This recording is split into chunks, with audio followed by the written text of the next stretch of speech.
Assalamualaikum warahmatullahi wabarakatuh. Perkenalkan, nama saya Subhani Kusuma Dewi, NPM 2203050012. Di sini saya akan menjelaskan materi tentang morfologi. Yang pertama, pengertian morfologi. Morfologi terbagi menjadi dua pengertian, yaitu morf yang berarti bentuk dan logos yang berarti ilmu. Jadi, morfologi adalah cabang ilmu bahasa yang mempelajari bentuk-bentuk kata, seluk-beluk pembentukannya, dan serta proses perubahan bentuk kata.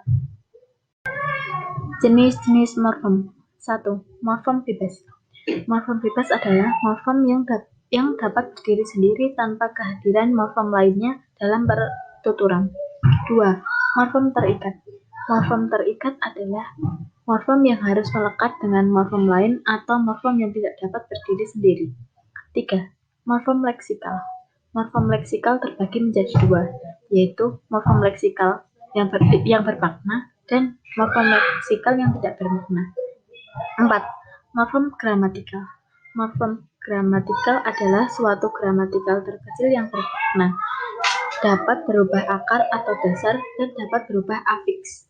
5. Morfem suprasegmental, yaitu morfem yang dibentuk oleh unsur suprasegmental seperti tekanan, nada, dan tempo. 7. Morfem segmental, yaitu adalah sebuah morfem terdiri dari dua bagian terpisah. Selanjutnya, afiksasi.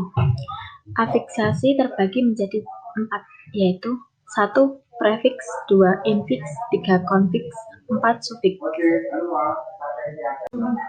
Kemudian, reduplikasi. 1. Pengulangan keseluruhan. Mengulangi seluruh bentuk dasar secara utuh atau keseluruhan tanpa perubahan fonem. 2.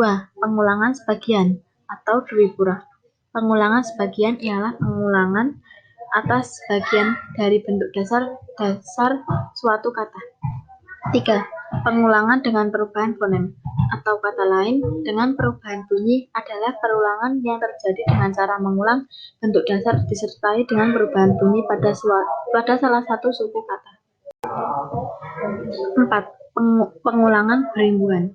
Dua proses berurutan, melainkan proses yang terjadi sekaligus antara perulangan dan pembubuhan imbuhan, afiksasi. 5. Pengulangan semu. Kata ulang adalah bentuk perulangan kata dasar yang merupakan bentuk linguistik. Ada beberapa bentuk yang tidak jelas makna bentuk dasarnya. Bentuk ulang jenis ini tidak memiliki bentuk dasar sebagai bentuk linguistik. Bentuknya menyerupai tetapi tidak memenuhi syarat ciri-ciri kata ulang. Pengulangan inter. Inter bermakna diri sendiri. Perubahan pada inter sebagai pembentukan kata melalui perubahan pada bentuk dasar morfem itu sendiri. Perubahan bentuk dipengaruhi oleh waktu dan kuantitas. Selanjutnya, suplesi. Suplesi adalah proses morfologis yang menyebabkan adanya bentuk sama sekali baru. Perubahannya sangat ekstrem karena ciri-ciri bentuk dasar tidak hampir atau tidak tampak lagi. Boleh dikatakan bentuk dasar itu berubah total. Ciri-ciri kata majemuk. 1. Tidak bisa disisipi. Maksudnya, hasil kata tidak bisa disisipi.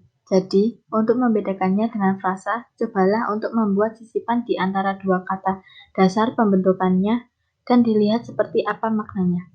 Ketika gabungan kata tadi dapat disisipi tanpa mengubah maknanya, artinya gabungan kata tersebut adalah frasa. Akan tetapi, jika gabungan kata tersebut berubah maknanya, berarti merupakan kata majemuk. 2. Tidak dapat diperluas. Kata ini tidak dapat diperluas dengan imbuhan berupa awalan atau afiks dan akhiran hanya di masing-masing katanya. Jika akan memberikan imbuhan harus disertakan di gabungan kata tersebut sehingga memiliki makna. Yang selanjutnya, 3. Posisi tidak dapat ditukar. Ciri ketiga dari kata ini adalah kata-kata yang membentuknya bersifat tetap. Artinya, posisi dari kata-kata tersebut tidak bisa ditukar satu sama lain. Jika ditukar, maknanya akan hilang atau berubah. 4. Tidak bisa ditambah dan dipisahkan. Unsur kata majemuk tidak dapat ditambah dan dipisahkan. Kata makna hati tidak bisa dipisahkan menjadi makanan, hati, atau makanan itu hati. Perbedaan kata majemuk dengan frasa. Salah satu atau kedua komponen kata majemuk berupa morfem dasar terikat. Maknanya, bedanya dengan frasa adalah bahwa kedua komponen frasa selalu terdiri dari bentuk bebas atau bentuk yang benar-benar berstatus kata. Contoh bentuk meja hijau yang berarti pengadilan adalah kata majemuk. Sedangkan meja saya yang berarti saya punya meja hijau adalah sebuah frasa. Macam-macam kata majemuk. 1. Endosentris artikultif merupakan kata majemuk yang disusun dengan konstruksi sama dengan salah satu atau semua unsur pembentukannya.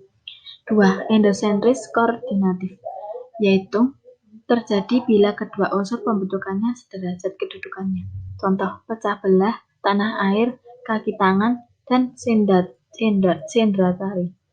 3. Ekosentris, yaitu terjadi apabila kelas kata gabungan itu lain atau berbeda dari salah satu atau semua unsur pembentukannya. Contoh, bawah sadar, luar biasa, luar negeri. Selanjutnya, tata cara penulisan majemuk.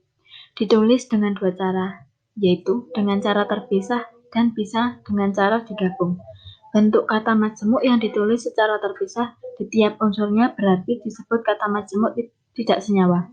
Sementara jika rangkaian bentuk dasar yang digabungkan ditulis digabung, disebut kata majemuk senyawa. Contoh, kata majemuk senyawa: duka cita, sukacita, matahari, kacamata, sapu tangan, segitiga. Dan contoh kata majemuk tidak senyawa: kereta api, buah tangan, rumah sakit, mata kaki, dan harga diri. Selanjutnya, makna kata majemuk. 1. Idiom. Kata majemuk termasuk idiom ketika makna dari kata tersebut sama sekali baru, sehingga tidak ada makna yang muncul dari salah satu kata dasar yang mengarah pada makna baru dari kata tersebut.